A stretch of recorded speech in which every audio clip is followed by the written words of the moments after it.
We live. You are now listening to the Q&E Podcast. Is this what you want? Huh? Is this what you want? I'm trying to get it, goddammit! What's up, everybody? You're listening to the Q&E Podcast, and you're here with your boy Q Hicks right now. And I got Edgar on the other line. Edgar, tell the people what's good. What's up, everybody? Welcome to another episode of the Q&E Podcast. We got a lot to talk about today, man. We're going to get into a lot of AFC and NFC predictions and conversations for the upcoming NFL season. We got some NBA Summer League talk to go over. A lot of baby mama crisis. With the 18-year Supermax is what they say. The 18-year Supermax. With NFL, not NFL, with NBA players and entertainers. So we got a lot of entertainment news to get into. So this one's gonna be pretty fun. I like this. Yes, sir. And I also want you guys to subscribe to all of our social media platforms. Edgar, you can hit up with the social media. Yes, you can follow us on Twitter at QE Podcast 1. You can follow us on Instagram at QANDE Podcast. You can follow and like our Facebook page and subscribe to our YouTube at Q and Sign E Podcast. Be sure to click the notification bell so you can see anytime we drop new episodes. And our email is QANDEpodcast@gmail.com. Yes, sir. And we diving right into it with the Summer League news. And we got to dive into the matchup of the year, which is the Cade versus oh damn, my shit tripping. There it is, which is the Cade versus Jalen Green game. So it's a lot of anticipation. Obviously, it's the number 1 versus number 2 pick. And a lot of people put a lot of stock in the game because I'm seeing a lot of Cade lovers become Jalen Green lovers right before our eyes, bro. So in the game that you seen last night, what was one of your biggest takeaways? And did you come away from the games thinking that Jalen Green will be the better player of the two? Well, I didn't get a chance to actually watch the game live, but I did look at a lot of the highlights after me and you were together today. I actually did go home later and watch some of the highlights from the game. I've been telling everybody I thought Jalen Green was perfect at the number 2 pick. I thought that's where he was going to go anyway. So I love the matchup. I think Cade Cunningham will still end up being the better overall player, but Jalen Green is also going to have a very great career. I love the way they played against each other, the way they both weren't scared of the matchup, weren't trying to be too ball sharing. They were like, no, this is our moment. We know what it is. So I loved it. I didn't get surprised with anything. I loved everything I seen. And this is the thing a lot of people have to think about, bro. And this is why I thought last night was going to have a big implication on how people viewed like the college route versus the G League route. Because I really thought Jalen Green was going to have a significantly better game than Cade last night. I really did. I thought Jalen Green was going to have like 30. He had 25. Like Cade had 25 or Cade had 20 and Jalen Green had 25. But they both played on like similar levels. But I thought it was going to be shown that the G League is a better route because Jalen Green has already played against the G League, the Summer League type of players already. So he's gone through this. He's going to have such a quick and easy transition to the NBA. And Cade is going to have like a learning curve still. Even though he dominated at the college level, the NBA is just a step up. And when it comes to pace, when it comes to physicality, that he has to get used to. And Jalen Green is already used to it. So the fact that they were so close last night showed me a lot from Cade. Jalen Green, I already know he's going to be good. He's going to be he's going to be a bucket. He's going to be somebody averaging 27 to 28 points in his career at one point. He's going to be like a Zach LaVine, Bradley Beal level of scorer. But I think at the end of the day, I think all of the picks were made correctly. I think Cade will be the best number 1 pick, and I think he will still be the best player out of this draft because I think he's a franchise changer and somebody that can turn around Detroit. I don't think Detroit needed somebody that is like an elite level scorer. I think they needed somebody who can change their franchise, and that is Cade Cunningham. So I think both of these players fell into their correct spots, but I do think a transition, Jalen Green will have that, no doubt. And that's why I'm kind of leaning toward him. I don't know. I'm kind of going back and forth on who will win Rookie of the Year. But I really do agree with your point of Detroit they made the right decision. I know we've seen a lot of rumors saying they might trade the number 1 pick for this player or these number of players or whatever. But regardless of all the rumors we heard, at the end of the day, they made the correct decision with picking Cade Cunningham. And I totally agree with what you're saying.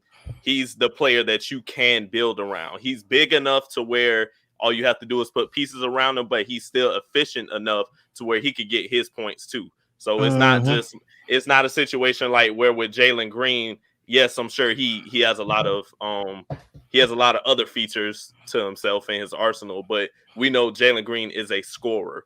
With Cade Cunningham, it's like he's a scorer, plus he has the size and the defensive presence that can guard multiple decisions. And I'm pretty sure when it comes to the guard position, Jalen Green can guard the 1 and the 2. But with Cade, it's like he can guard the 3, the 4, and then as he transitions more into the NBA, then you'll see him start picking up more 2 guards. I don't see him ever going against the 1 really, but I could definitely see him 2 through 4. That'll be an easy night for him against any team really once he gets in his bag. Yeah, and I don't know. And like I said, I keep going back and forth on the who will win Rookie of the Year because I really think Jalen Green will step into the NBA averaging 20. Like I think he's going to be that good. And I think a lot of players should have been watching last night. A lot of top prospects should have been watching that game last night and watching how the G League creates these type of players, because I think a lot of players that came from that G League route are having like seamless transitions into like this summer league and are showing like they can play because of that G League transition. Isaiah Todd had a good couple of games. Jonathan Kuminga is looking like a beast. And a lot of people were questioning if the Warriors made the right pick or should they have traded those picks. And it looked like he could be somebody that produces right away. You know what I'm saying? So that G League is giving like a lot of players confidence when I don't think they would have had that same type of confidence coming out of college. So a lot of players should have been looking at that game last night, but I'm happy that both of the players performed. And you can pick which side you're going to land on, but both of the players performed. So we still going to have to see what happens later in their careers.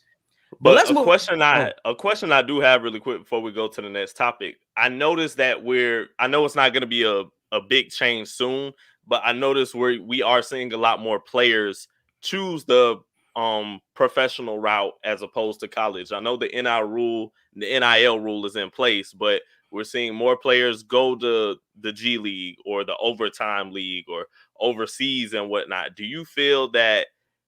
I know the constant conversation is college athletes, when it comes to basketball, they're not as prepared as athletes who just go straight to the G League or overseas. Mm-hmm. Since there are more athletes going to the G League and overseas, do you feel like it will be oversaturated with talent that's just not ready yet? Are we ever going to get to a point where we're looking at the G League like how we look at college basketball, like he's just not ready for the NBA yet? Because if you get more people in this room as opposed to this room, is going to turn into the same conversation.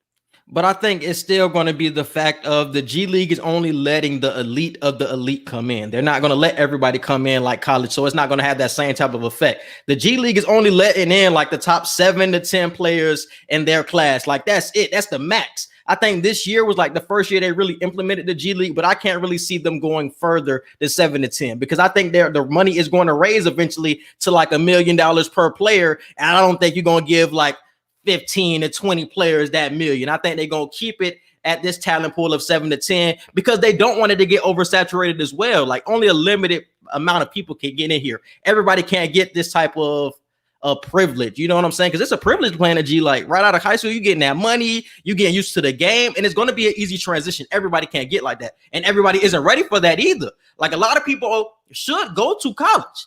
Unless you are one of the best players in the country, you should go to college and build up your body.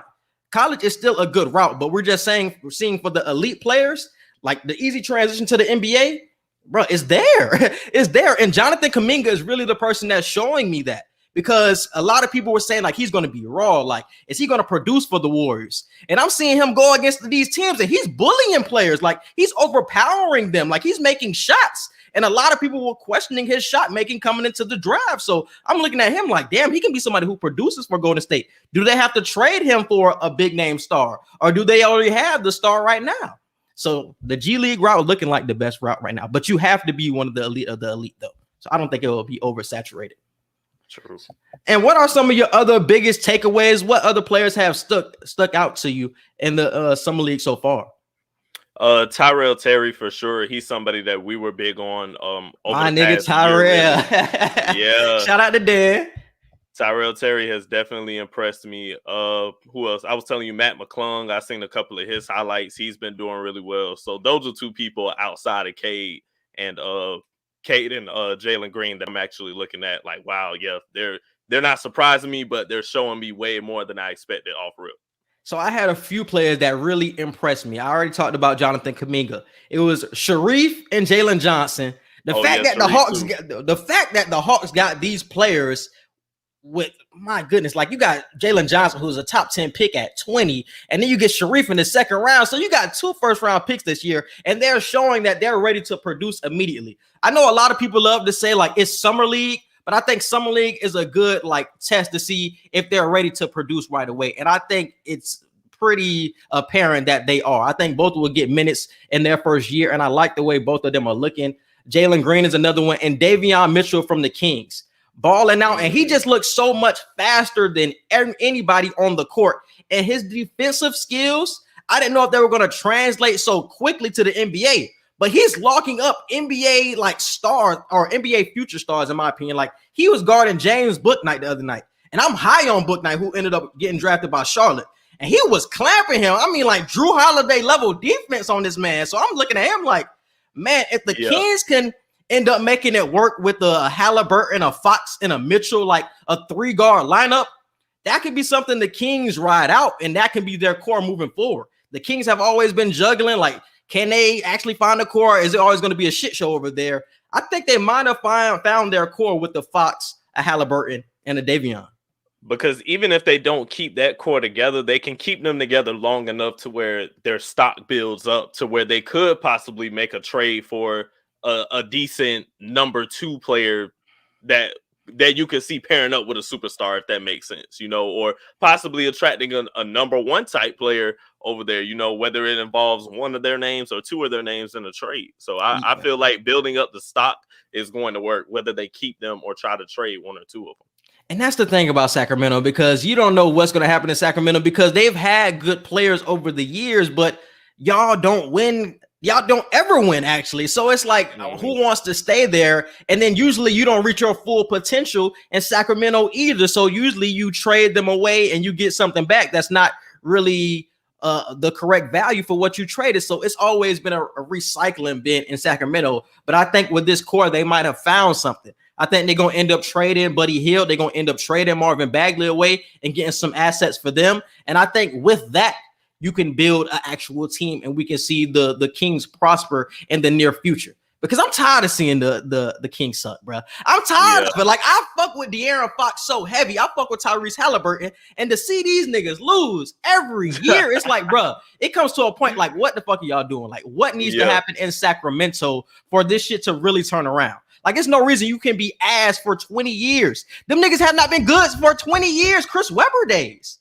When is it going to turn around in Sacramento? So I just want to see a turnaround, like just some hope, like get in the playoffs one year so I can have some confidence. I mean, is it fully the front office, or is it coaching at this point too? Oh, both. Oh yeah, it's both. Because they got Luke Walton over there, and the coaches have always been recycled too. Even when you had a good coach, I remember when they had Mike Malone back when DeMarcus Cousins was there.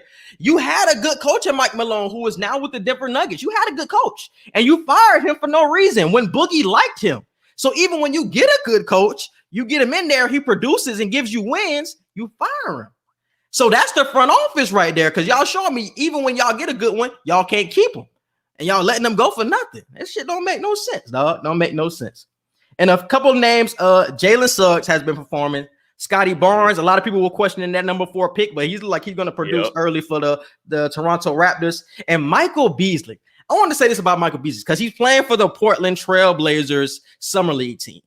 So I'm watching him and I'm getting a lot of Melo vibes. I know he's been recycled throughout the league at this point, but the one thing Beasley can really do for you is get buckets in a variety of ways. So I think he can end up producing for Portland this year if they give him a chance, and ended up signing him to a deal. With Melo going to the Lakers, I think Michael Beasley can produce for the Trailblazers this year. And I would like to see it, because he still has game, and he's not really that old. Like he's 30. He look old, but he's not that old. He's not that. I want to say Mike, because he came in 2008. He got to be 31, 32. And it feel like Mike done been around the league forever, but he only 32, and he still has the game. And I think he can take over that Melo role, which Portland needs right now. So I would like to see Mike get a chance with the Blazers moving forward, bro. I would love to see that. All right, bro. Anything else about the summer league? I love the fact that all the stars are coming out. I know we usually see big names at some of the summer league games, but it feels like it's highlighted way more now. And I love the fact that we're showing these big name stars showing up at summer league games as much as they are. Like, they're not just going to one, like they're going to multiple, and they're getting excited at these games too. I seen a video of Trae Young running out on the floor because of the way one of the summer league games ended with a buzzer beater. I think was that Sharif. That was Sharif game winner. Yeah. Sharif hit the game winner, and you see Trae Young running out on the floor like it's damn near a playoff game. So I love the fact that the stars are embracing all the young players like this. I'm sure they have in the past, but the social medias are highlighting it more. So I love that. Yeah. Yeah, and that's crazy because you feel like these players, like, man, you've been through for some teams, you've been through like a 7 to 8 month season. Like, you wouldn't want to see your team so soon. It's like, man, I can do some other shit. I can still be on vacation. Yeah. But the fact that you still support your team, you know what I'm saying, during the month of August for Summer League is really dope. And I fuck with it. And I fuck with I think it's because what COVID did to everybody. It's like it took away everything for an extended amount of time.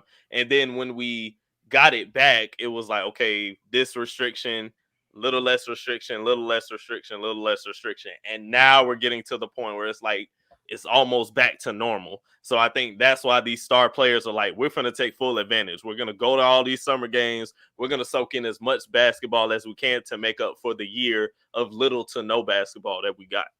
And a lot of these players that are playing in Summer League are like second year players, because last year we didn't even have a Summer League. So the second year players are getting their first taste of Summer League after being in the NBA, and they're coming back and they're dominating and showing that they have improved on their games. So I'm glad that they're getting this stage, because Summer League is becoming such a big thing now. Like, everybody watches Summer League, and it didn't used to be like this, but Summer League has become such an event. And I like that these second year players that didn't get to show what they can do on the court get to show it this year and show the improvement from their first season. So that shit is dope to me for sure.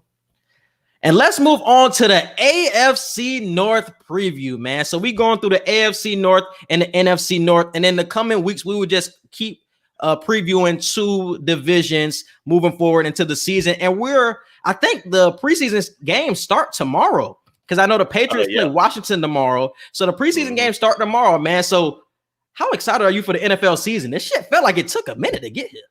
I mean, I'm excited because my team just won the Super Bowl, so I'm praying for a repeat or something close to a repeat. So I'm excited. I'm ready for football. You seen the schedule for the Bucs, didn't you? Yeah, we have one of the easiest schedules. But how you feeling this year? Like I told you earlier when I was telling you and my dad, it's like there's a couple games that I just feel like we should win, but we might lose. So I'll probably say the Bucs could really go 13-3. Well, no, it's we got an extra game now. So what? 13-4. 13-4. 13-4 or 14-3, something like that. All right, man. So we're just gonna go through the AFC North right now and slide through the teams. So let's start off, because this is one of the most stacked divisions. Because you got Cleveland coming back. You got a lot of additions for Cleveland. A lot of people say Cleveland is going to win this division. You still have the Ravens with some additions from the draft. You got the Steelers, who had a good regular season last year. And now you have the Bengals with Joe Burrow coming back. Who do you foresee to actually, let's just predict the winners before we dive in. Who do you predict to win this division, and who do you expect to surprise? I expect the Browns to win the division, but I expect the Steelers to make a surprise through the wild card and still make the playoffs. You expect the Steelers? What gives you that confidence about the Steelers that they're making the playoffs? The fact that my dad said Najee Harris, I really was not thinking about this dude at all being on the Steelers until he said that. I damn near forgot what team he went to when he said that. And let's just go through every team, bro. So starting with the Steelers, I feel like they lost a lot, and Ben Roethlisberger just isn't the same. They still have the wide receiving core that was good last year, but I don't think Ben is going to have that type of season that he did last year. Like, he was on like a high horse for most of the season, and toward the end, we see like a huge dip. So I don't know if Ben is going to get back to that peak that we seen last season. And without Ben playing at that high of a level, I don't know how much confidence I have in the Steelers to go far. Because their defense is still stacked. They still have a top 5 defense, but the offense has to come through. So the Najee Harris pickup will be big, but you still have to make throws in the NFL, bro. Especially in this type of division. I don't know how much I trust Ben. But I honestly feel like that it's gonna go. Excuse me. It's gonna go Browns, Ravens, Steelers.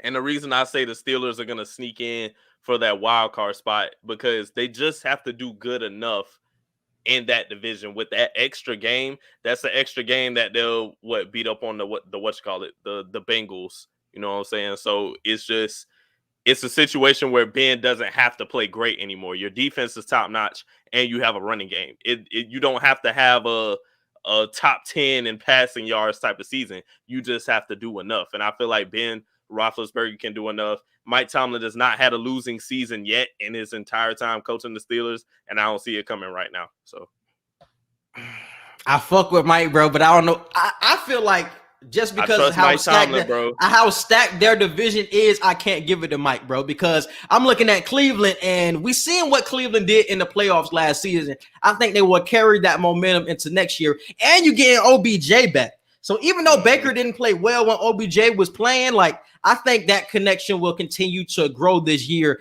and I think the Browns will win this division.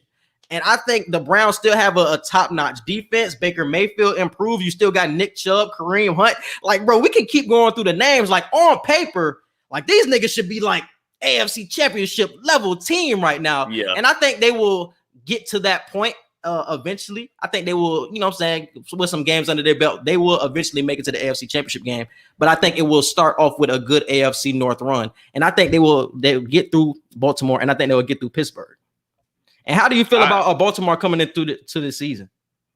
I was just about to say, I feel Baltimore has one of the most pressured seasons coming up. I know we had that poll last week of who has more pressure, the Packers, the Ravens, or the Rams. And I'm just going to say the same points again. The Ravens, you have a lot of weapons coming into this season. And Lamar, this is like year 4, so I need you to. Is Lamar going to be on the field? Because Lamar ain't trying to get that vaccine, bro. I don't know, bro. Is he going to get that vaccine? Because that's the number one thing. You got that to worry about. And what was the biggest thing I was saying about Lamar last season, bro? They have figured him out. You have to find a way to adapt. And even if they figure you out, you have to find a way to still be unstoppable. At this point, they figured Lamar Jackson out, and they know how to stop you. But if they know how you coming and you still beat them, that's the hump that Lamar Jackson needs to get over at this point. Special teams, not worried about them. They can stay in the game with field goals, of course. So it's not like they have to score every offensive drive. But the fact that a lot of teams are just rushing you now and they're not scared of you running, at least the top teams. I think they're still scared of him running, but it's more so the throwing. The teams that I feel are Super Bowl contenders, they're not scared of you running the football. The Titans, they're not scared of Lamar Jackson. We've seen that. And I ain't gonna disrespect that nigga. I think it's more so the throwing has to improve, and I think the wide receivers are going to make a difference in that. I don't think it's the fact of Lamar has been figured out. It's the fact that the offense just got stale as hell, and everybody knew what was coming. So you have to stop being so predictable with your offense. And I think with the influx of weapons that they have, they drafted Rashad Bateman. You got Tylan Wallace in there. You still got Hollywood Brown. I think with the weapons you have now, we can see a different type of offense. We don't got to see run every play and, oh, you're going to run on first down. We already know what's coming. Oh, we know if Lamar, if you shut him down for the first 3 seconds in the pocket, he going to run. Like, it has to be an unpredictable offense. So you got to look at the OC like, are we going to get more unpredictable when it comes to that? Because your offense got stale to the point where you can't. Other people are saying that you got figured out. But I think that's more so the weapons. With this influx of weapons, I think there will be a change. So I have them coming in at 2 in this division over the Steelers. Even though they lost some pieces on defense, like I think they lost they went to the Patriots. Damn, what's his name? Zadarius Smith. Bro. I think it was Zadarius Smith who ended up going to the Patriots. I think they still have enough on defense with Marcus Peters, Marlon Humphrey to carry them through the season. But it really has to be on the offense to improve. Lamar has to throw downfield. It can't just be to the tight ends. So it has to be improvement with that passing game. If we see improvement, we're going to see a different Ravens team. We're going to see a better Ravens team. We're going to see a Ravens team from that MVP season. But if he comes back, no improvement with the arm, we're going to come here every Monday and say, damn, it's the same old Lamar. Well, I feel like it's not even necessarily his arm, because I feel Lamar Jackson is a very good passer, way better than people give him credit for. I think it's just his QB judgment, his quarterback IQ, and his judgment skills. Like you said, collapse the pocket within 3 seconds, and he's frantic. He's like, I got to run. I just got to do what I know. And when he actually has time to throw the football, I have never seen him. I've seen him choke before, but it's like I've never seen him necessarily just have a bad throwing night or a bad throwing game in general. So I feel his throwing is fine. It's just he has to fix his IQ and he has to fix his comfortability in the pocket. I think it's a point of throwing downfield more. He did not throw downfield enough in these past seasons. Like in that MVP season, it felt like everybody was getting off, but he was throwing to his tight ends a lot, and his tight ends was coming through for him. Like Mark Andrews was getting through for him, but in this past season, everybody was shutting down the tight ends late in the season, and it's like he couldn't trust his outside receivers. Either they couldn't get open or he couldn't make the throws. So are we going to see a better separation from these wide receivers, and are we going to see better play from him? It's both of those have to come together for Baltimore to come through. So it don't matter who you blame, the wide receivers or Lamar Jackson, but both of them have to work if they want to win games. Like you have to get open and he has to make the throws. It can't just be the tight ends like it mostly is for Lamar Jackson. He has to throw to the outside this season. So I think that would be the key. And the Bengals, how you feeling about the Bengals, bro? Joe Burrow coming off of ACL and MCL surgery. I'm surprised he's coming back this early. So how do you feel? What's your expectations for him? I don't have any expectations. It's the Bengals. Do you feel improvement from last season? No, I honestly haven't. I haven't heard anything with the Bengals. I haven't seen any improvement from any of the training camp videos that I've seen scrolling on my TL. Like the Bengals are still just the worst team in their division. They will continue to be until they fix the O-line and we start seeing more Joe Burrow highlights.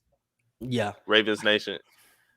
Bro, I don't want to just say it's on Lamar because it's like I have expectations for him, but that's not fair at the same time.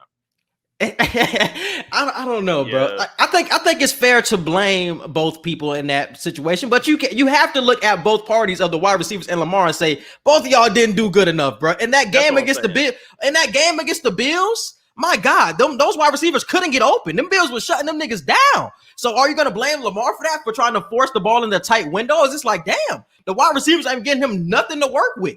Because usually when a receiver open, he hit him. But if you're not gonna get open for me, bro, it's like, what am I working with here? So, hey, I don't know. Because field goals were a big reason why the Ravens stayed in a lot of games. A lot of games that they either lost or came close to losing. So that's why I said special teams will be a saving grace for the Ravens, and I feel like they can just improve more when it comes to, like I said, Lamar Jackson improving in the pocket and just his depth perception and his IQ when it comes to being in the pocket. The Bengals are going to be asked. Are the Bengals going to be asked? I think they did make some good picks, but they are going to be asked for the most part. I don't think they're a surprising playoff team. And I think it's more so on the confidence of Joe Burrow in his knee. And I think that decision of picking Jamar Chase over Penei Sewell will come back to haunt them this season because they still don't have a good enough O-line. And Joe is coming back from a knee injury. So it's the fact of Joe already got hit so much last year and the line is not improved. So it's like, what am I working with? I just fucked up my knee because of these niggas. So I'm coming into the same situation and it's like, oh, I'm gonna fuck up my knee even more because I still can't trust my line, bro. Is this gonna happen again? So in the pocket, Joe is gonna be thinking about the rush more so than the receivers getting open because he's coming off knee. Does he have that confidence in his knee yet? You know what I'm saying? I don't think they would have had that crazy of a season if he was 100%, but they would have a better season if he was, though. But coming off with this knee injury and the line isn't improved, it's like, bro, I don't see too much with the Bengals. I think the Bengals, when they drafted Jamar Chase, I think they were trying to match everyone else's wide receiver quarterback thing in the draft. When you have that type, I understand what you're talking about because you're talking about Tua and Waddle and all that. They're literally trying to match everybody else. You got Tua and Waddle, and then you got the Bucks with their wide receiver duo. You got the Titans with Tannehill and AJ Brown. You got every team in the league damn near. But those teams got O-lines though, bro. But that's what I'm saying. And they probably thought in their head, well, let's get the duo out the way and then we'll worry about the lineman. When it's like, no, you have to sacrifice not drafting that great wide receiver to get a top tier lineman. It's Joe Burrow. He's gonna make the passes no matter. That's what I'm saying. That's what I'm saying, bro. So it's the fact that I think Joe Burrow ended up getting in their ear. I don't know if Joe Burrow ended up saying like, I want Jamar. Like Jamar should be the pick at number 5 or what. But I think, especially what all the scouts were saying about Sewell, they saying that he's gonna be a Hall of Fame left tackle. Like y'all could have had that on your line. Y'all could have had that and never even worried about the left side or his blind side anymore. Y'all could have had that, but now you have a wide receiver. Now you got to question the old line still. You know what I'm saying? And I just can't see it with the Bengals, bro. It's gonna take a minute for the Bengals to improve and get back to the Andy Dalton playoff years. It's going to take them some years to get there. It's not going to be immediate. I'm not seeing a quick turnaround by next season and nothing like that for the Bengals, bro. They got to get the O-line straight first, though. Got to get the O-line straight. And let's move on to let's go. Let's move on to the NFC North. Let's move on to the NFC North, bro. So you got Green Bay, Aaron Rodgers has returned. You have the Chicago Bears, Justin Fields looking good in training camp. You got the Minnesota Vikings, you got Captain Kirk, and who else is in it? Oh, you got the Detroit Lions, Jared Goff. So how are you feeling about the NFC North, bro? How do you feel like it will end up? Green Bay is gonna win it again, as usual. Are you confident in that take? Are you confident in that take? Very. Yes. Very? Very. It's Aaron Rodgers, a healthy Aaron Rodgers. I see Aaron Rodgers fold. And is he going to be focused because he know he's going to be out of there by next season? Is he going to be fully all in? I know he said that he's quote unquote all in, but are we going to get that MVP Aaron Rodgers, or is he going to be thinking about the door, thinking about leaving?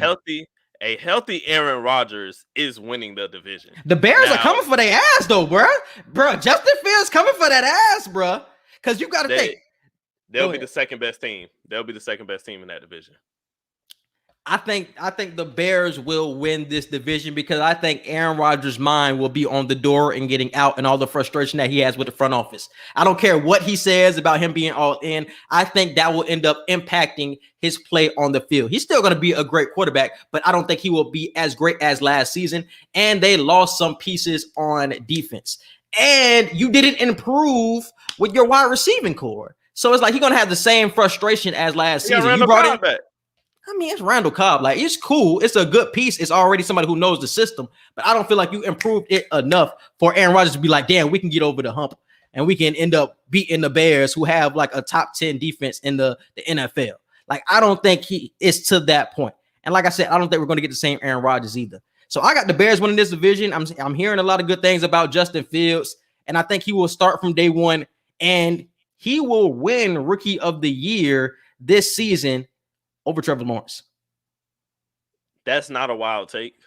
Just because Trevor Lawrence is in Jacksonville. If you win Rookie of the Year in Jacksonville, I'm really gonna be like, whoa, how the hell? Nah, a lot of people already said. I think we made a poll about that. We were talking about who's gonna win Rookie of the Year. A lot of people picked Trail. Nah. He shouldn't win. He most likely gonna win, but I'm just picking Fields. If he wins, if Trevor Lawrence wins, it's really just gonna be because he's Trevor Lawrence. But I do believe Justin Fields will have a way better rookie year, whether he has way better stats or similar stats as Trevor Lawrence. His team is gonna go further and do better. So I feel like you have to give him the nod for Rookie of the Year over Trevor Lawrence, just because you're in Jacksonville, and Jacksonville is not what it was in 2017. You're back to the trash ass Jacksonville Jaguars where you were before. So that's why I say that. And I think he's going to have a Dak Prescott-like impact on this team, but he's a way more talented Dak Prescott. When the first year of Dak, after Tony Romo got hurt, Dak came in. I think the team went 13-3, and them dudes was just rolling. Ezekiel Elliott was rolling. That defense was rolling.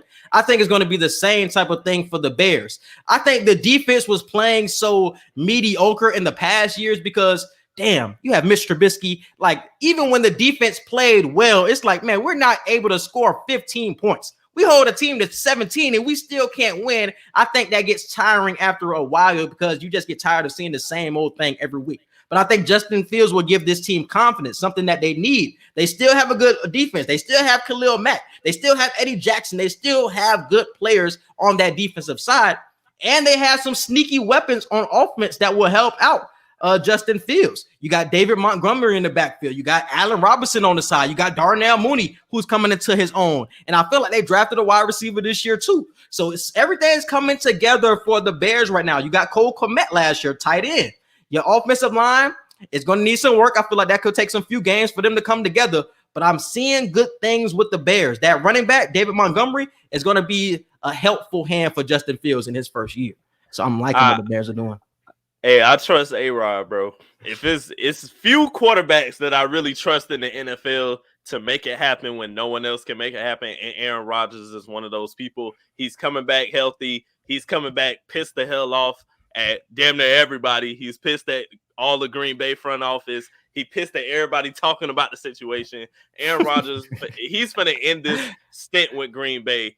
Because I predicted this is going to be his last season with Green Bay. He's going to continue playing in the National Football League, just not wearing the Green Bay uniform. So this last season, he's going to give it his all for the fans of Green Bay, because he feels if anybody deserves his all, it's the fans that stuck with him. So Aaron Rodgers is going to easily win the division. Bears are going to come second. The Vikings are going to be a tough team as always and come in third. And then the Lions are going to be last, of course. I know we just watched that interview from Dan Campbell earlier today for the Lions, and it's just like he talking about he don't got no turds on his team. I remember his first press conference, he was talking about kneecaps being broken. I'm just like, I don't know how long he gonna be in Detroit, but I'm ready for that nigga to get the fuck out of there, bro. Because I'm just tired of that nigga press conference quotes, man. But do you see improvement from those teams? I think those are my biggest questions for the lower tier teams. Like, I think last year the Vikings went 7-9. I want to say they were a mid-tier team. They had some good wins here and there. But do you see improvement? Do you see them potentially competing with the upper tier after some improvements? You got Justin Jefferson coming back. The Vikings, this is why I say the Vikings are always a tough team. Whether they're middle of the pack or just above average, they're always a team that you have to be ready for on any Sunday, because any Sunday they can beat anybody. With the Lions, I don't really see too much improvement as far as surprising me. Will they do better than last season? I feel like with the draft picks they got, I feel like they'll do just a little bit better, but I don't see anything too crazy coming out of Detroit. But the Vikings, I don't see playoffs, but I definitely see a lot of tough games where it could be a lot of close upsets. And I like what they're doing on the defensive side of the ball in Minnesota. They're really building their defense now. They're really building it with their corners. I remember Gladney, I think his name, but he went to TCU. I think his name is Gladney. And they drafted another cornerback this year. Like, they're building their defense with their cornerbacks first and going like that to the outside end type of drafting style. And I like how they're doing it, because you still got good players at your linebacker positions. They still have holes on defense. That's why I don't think they will be that much improved compared to last season. But you got some good players on offense. You still have Justin Jefferson, who was second in Rookie of the Year, and you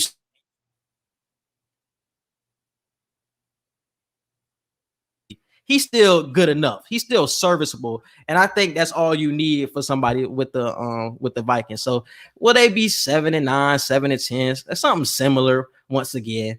And for the Lions, yeah, with the Lions, they probably gonna win like a game. They winning the game, bro. And it's more so because of the coach. They'll probably win 2 or 3 games. I don't know who they beating. I don't know who they beating, bro. Because you drafted Sewell, so they drafted somebody good on the O-line, but you got Jared Goff as your quarterback. Like, how many games? They only won 4 games last year, and you had Matt Stafford with that squad. So now you got Jared Goff, which is definitely a downgrade. So it's like, bro, Matt Stafford had to make some shit shake just to get them W's last year. It's like, man, you ain't got that same type of quarterback. They could definitely win like 2 to 3 games. They could win about 2 to 3 games. The coaching gonna fuck them up even more too. Dan Campbell gonna be talking that dumb shit in the locker room. They're gonna give up. I won't be surprised if they beat the Bengals. That won't be a surprise. And I won't be surprised if they beat the Eagles. And I'll get them 1 division game just because. So I give them probably 2 to 3 games. All right, man. And I also want to talk about who will be the king of the North. Who do you think will have the best season out of all of the players that we talked about, who would be the most valuable player? Who will be the best player coming out of both of these divisions? Out of the AFC North and the NFC North? Best player coming out of the AFC North. Best season, yeah. I'm gonna go ahead and say Lamar Jackson, just because everything I've challenged him with. I know we got a lot of eyes on him this season, and I know we're looking at it like, okay, this is a prove it season, and just for the fact that I'm calling it a prove it season for the Ravens and for him, I'm expecting him to prove me wrong and not be predictable. Over Aaron Rodgers too? Just play lights out. Well, for the AFC North. I'm talking about for both. I said for both. Oh, for both. Oh, like overall. Oh, shit. Yeah, that's what I'm saying. Out of both divisions, who is the king of the North? Damn. It would be between Aaron Rodgers and Lamar Jackson. If I had to give one answer, I would say A-Rod, just because he's playing pissed off. I don't want to piss off a bad man like that, bro. I really don't. He finna play crazy. Let me ask you this then. How do you feel like Odell Beckham will play coming off of this knee injury? Because we seen his struggles last year with Baker. Do you foresee it coming together more, or do you still see struggle between the two?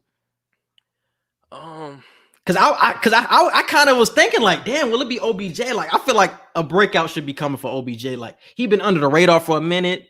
I hope so, bro. Like, because he's been real chill. Like, I have not seen that much OBJ content on my Instagram feed or anything. So hopefully this quiet stage that he's in right now is proving that like he's really locking in. I just want OBJ to play a full season healthy. I don't even remember the last time he played a full healthy season. That's true. So I'm really praying that he plays healthy the entire 17 games, hopefully into the playoffs and further if possible.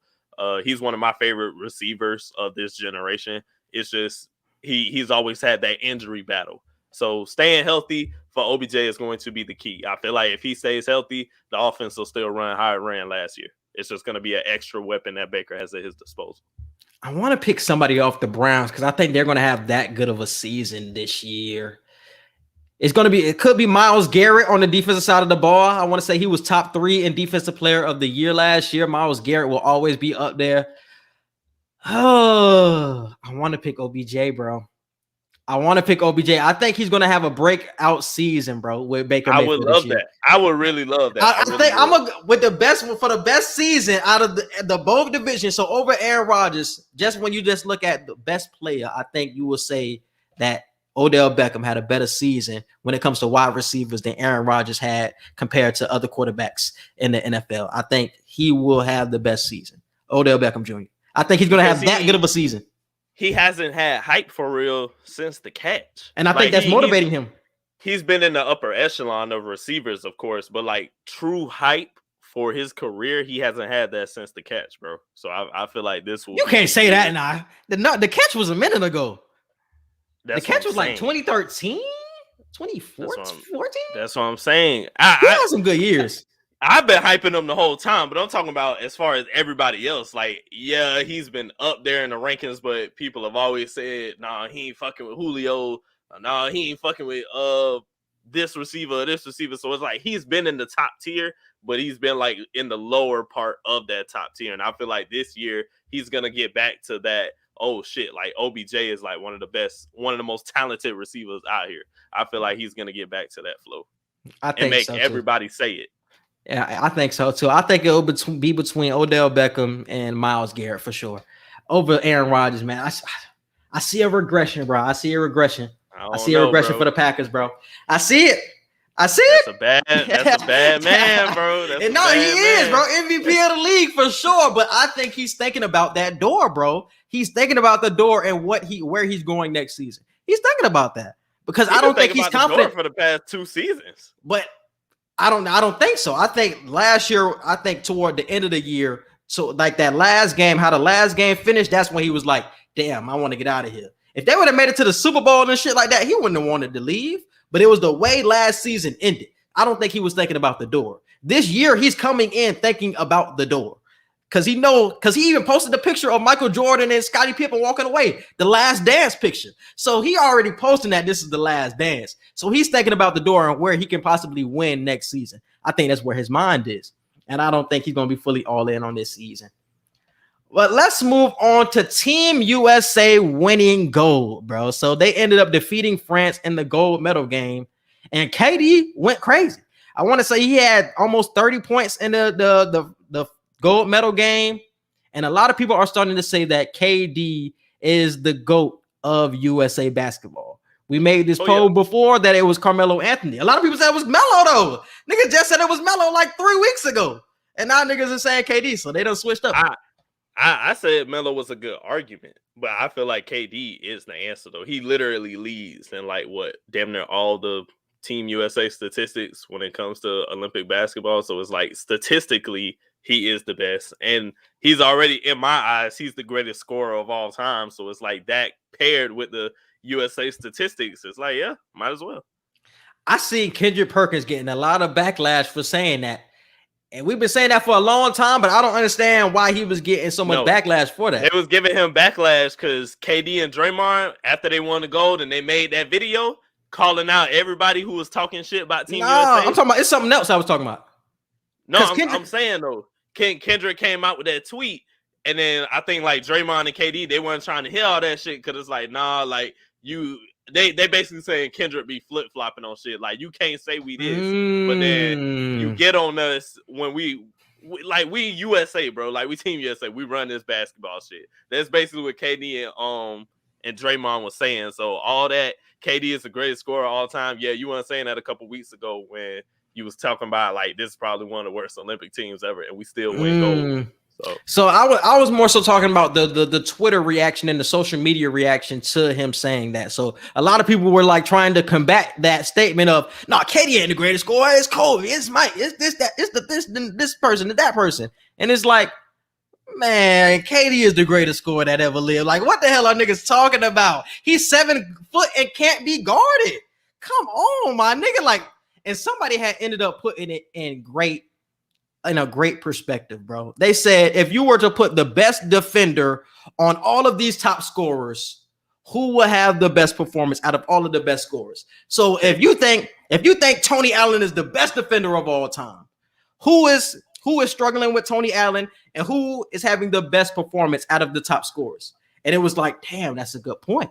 So if you was to throw Scottie Pippen on these niggas, who's having the best night? If you was to throw Tony Allen, if you was to throw whoever the fuck you want to say is the best defender on these top scorers, who was having the best performance against these great defenders in our league? And it was like KD, because he's unguardable, bro.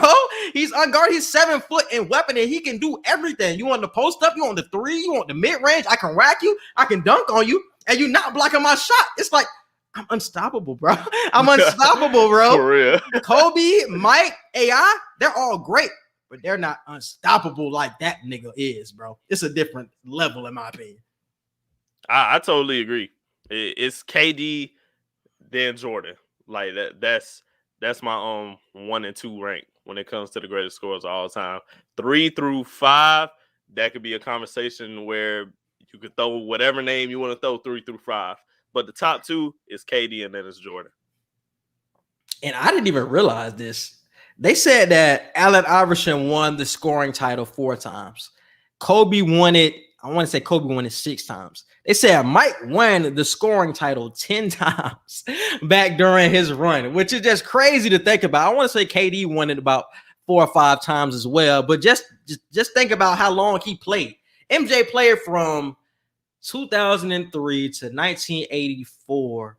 So that was, I think he missed a couple of years in there. So that's rounded up to 18 years. So out of 18 years he played, 10 years he was leading the league in scoring.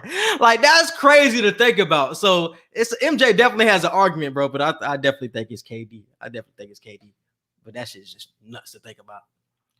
All right, bro, and let's move on to Isaiah Thomas, man, scoring 81 points in the crossover lead this past weekend. I seen a lot of emotion from Isaiah Thomas in a recent interview he was having. Like, he was crying about like people giving up on him. He was like, man, the league done gave up on me. Like, the world felt like he gave up on me after he had his injuries, and he doesn't know if he's going to have another chance, even though he's putting on these type of performances in these summer leagues. So Do you think he should get a shot? Do you think he should go overseas and then come back? Like, what do you think his next step should be? Well, I seen a couple reports saying that the Lakers might want to sign him. So if that happens, that would be great. But I don't know. I don't know what his next move should be. Just keep playing, bro. Like, that's what your next move should be. No matter where you're playing, whether it's this crossover tournament or whether you're overseas or G League or whatever, just keep playing because, we know the talent level of Isaiah Thomas. And I mean, I don't blame him for feeling that way because he's had a lot of injury issues. There was that season where he lost his sister and all that type of stuff. So he probably feels like so much shit has been happening to me over the past couple of years. And for me to just be just out of the league at this point, I feel like I'm just being given up on. So hopefully he just keeps playing. That's the one thing I want him to do because people are going to still want him. Like I said, I've seen Bleacher Report saying that the Lakers are in talks to try and get him. So teams obviously are still looking at you. Just don't stop playing. And this is the thing. I don't think he's going to stop playing. But this is the thing with Isaiah Thomas. So this is the clip from what I was talking about earlier.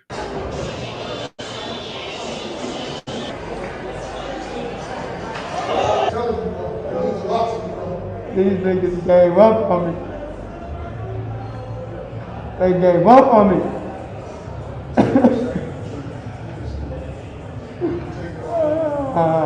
So obviously he's very emotional, having such a big game and still feeling like niggas done gave up on him and shit like that.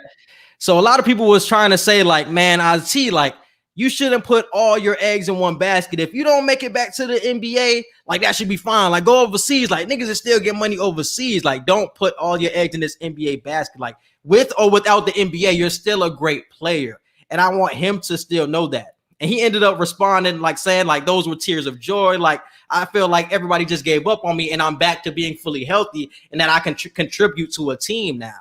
So I think he should end up doing like the overseas route and then possibly coming back. I feel like that would be good for him just to get a taste of that and seeing how people are treated over there. Like, man, for the past few years, you've been getting treated like shit over here, bro. Real deal. Yeah. Isaiah Thomas been getting treated like shit. Once he goes to China or whatever the fuck to hoop and he gets paid millions to get to hoop over there and you get treated like a king, bro. You get treated like royalty. Stephon Marbury done went over there to hoop. Like great players have gone over there to hoop and get treated like kings. I want him to feel that appreciation for his game and not to just be somebody who might be in a rotation, might be out of a rotation, somebody who's in and out of the league. I don't want that for him. I want him to still get the flowers when he's only like 33. He still has time in his career to get these flowers. He got so much time, bro. He got so much time. That's what I'm saying. Like the NBA isn't the end all be all is what I would say. Like, don't think this is the end all be all. Even though niggas gave up on you in the league, it's like it's other ways for you to get money with this basketball shit and get paid millions, my nigga. But that's why I'm glad he came out with that tweet and was saying, look, I'm not crying because they gave up on me. I'm crying for the fact that I made it through, even though I was given up on, you know. So I love the fact that he said that, and he was playing, it looked like a high school gym where he was playing at. It didn't look like anywhere, you know. I think it's a college gym out there in Washington, Seattle. Yeah, so like probably a JUCO college or a regular type college or whatever, you know what I'm saying? But I love the fact that he's back to himself as far as health and mental. So I hope he just keeps playing, bro. Like you said, take your talents overseas, bro. If they don't even want you in the G League, give the NBA and the NBA G League, get them the middle finger right now, go overseas and like really show everybody y'all missing out. Y'all not picking me up. It's just y'all missing out on a player for real. And that's what I'm saying, because how the overseas season usually works, I think that both seasons start around the same time, but around February, you can opt out of the Chinese league or the overseas league and then come back to the NBA. So if you go over there for 4 months or whatever, from October to February, you ball the fuck out, which I know you're going to do. You could come back by February and be back on an NBA team. But possibly starting. You know what I'm saying? Possibly. I feel like the Celtics should have gave him a shot. The Celtics should have gave him a shot. Yeah. And I think the Celtics, they ended up just signing Dennis Schroeder. Oh yeah, if you go to the Celtics, you're starting over Dennis Schroeder. I don't care. I don't know what they're doing because that was something I was talking to Derek about last week. I don't know who they're starting at point guard. I heard they're putting Marcus Smart at the point guard position. They're gonna rock out with Marcus Smart. I didn't like it at all either. I didn't like it either. But that's what he said. That's what he said they're rocking with. Okay. Okay.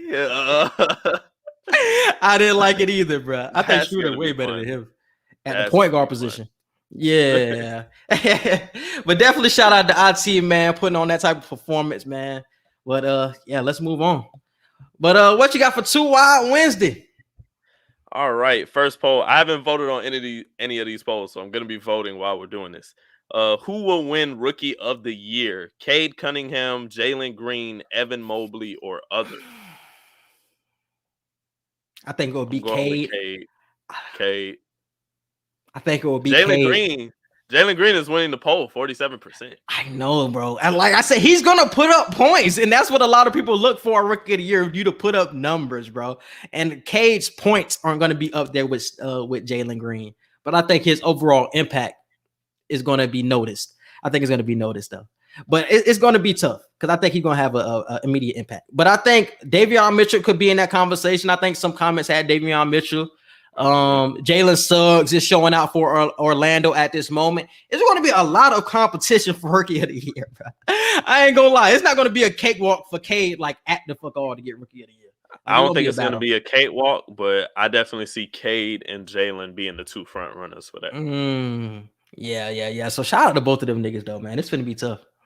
And I want to say this too because I feel like this could be like the next like Kobe and like LeBron type of like rivalry that we see in the NBA, because somebody had tweeted it last night and I had retweeted. They was like, man, they was like Cade versus Jalen Green gonna save the league like Bird and Magic.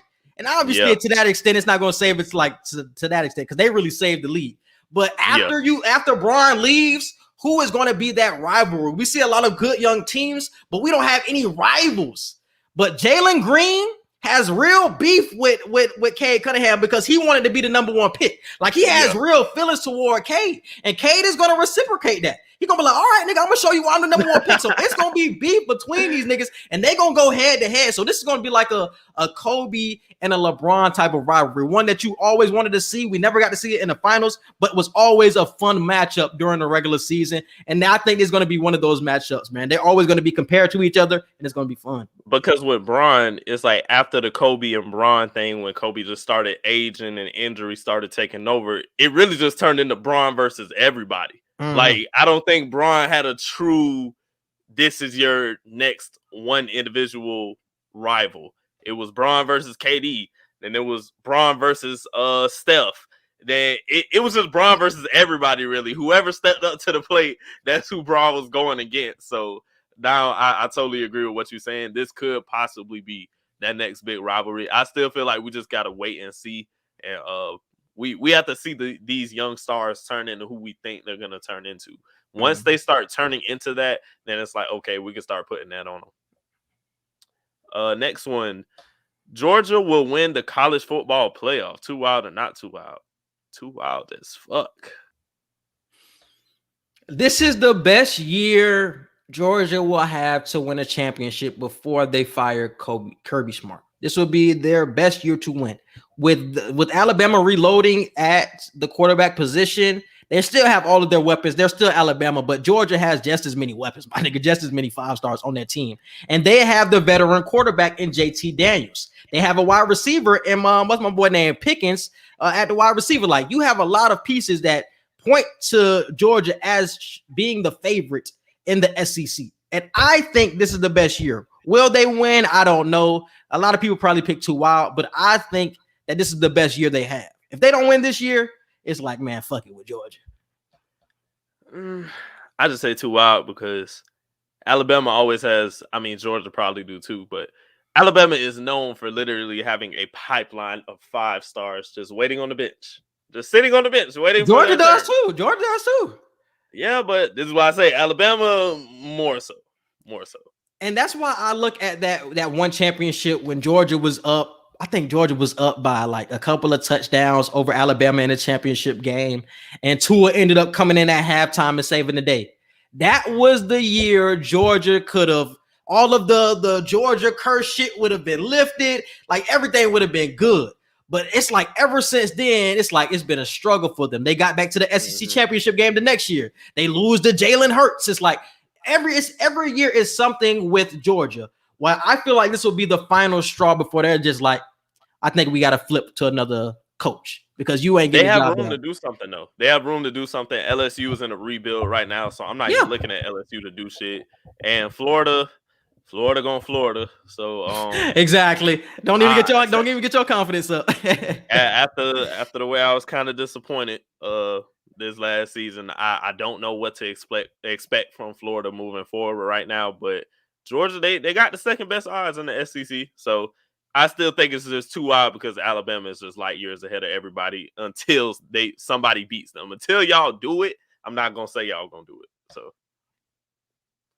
Next one, LeBron's best big three teammates are either Wade and Bosh, Kyrie and Kevin Love, or AD and Westbrook. Wade and Bosh. Come on. Easily. Wade and Bosh. But it's funny because when you talk about like the best duo, because a lot of people say like the LeBron and AD duo is the best duo that Bron's ever played on. So how do you fall when you look at complete duos that he's played with LeBron and Kyrie, Bron and AD, Bron and Wade? Like, how do you feel it when it comes to duos?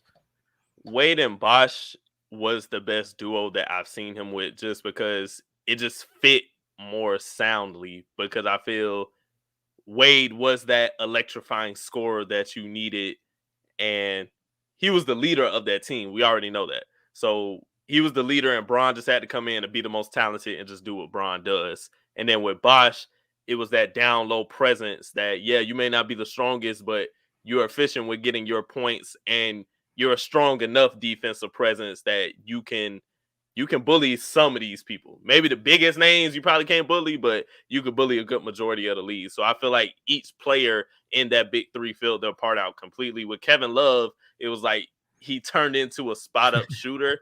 And Bosh did too, Hakeem. Bosh did too. Yeah, but Bosh was way more effective though. But I feel like Bosh did. Yeah, he did a lot more than Kevin Love did. With Kevin Love, it was like you went from an electrifying scorer in Minnesota to just go in the corner, and we're gonna count on you to just make threes whenever we throw you the ball. Kyrie did what he was supposed to do, but the lack of what we wanted to see with Kevin Love, it just didn't happen. And then with AD and Westbrook, I feel like it's gonna work, but it's not gonna be pretty at all.